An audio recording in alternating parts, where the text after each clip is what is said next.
Kung nagfe-Facebook ka recently, malamang na-encounter mo itong picture na 'to, eh. So, itong may masikip na space na parang hallway, ta's may bintana, tapos magkabilang side meron siyang parang room 'no. Pero para sa akin, it appears na itong buong space na 'to ay closet. Makikita mo yung dalawang bifold door magkabilang side. Shallow yung space tapos merong hanger rod. So, ibig sabihin yan ay maaaring yan ay isang o dalawang cabinets na nasa loob nitong closet na ito. At yung cavity na yan o yung alcove na yan, may makikita kayo sa labas merong power outlet.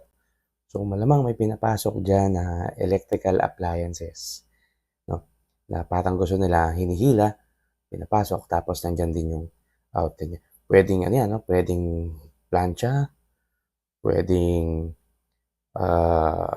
vacuum, pero may bintana, ibig sabihin,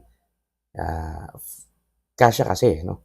So, gusto nila may natural ventilation at natural air 'no, diyan sa space na 'yan, kung ano man yung nilalagay diyan sa alcove na 'yan.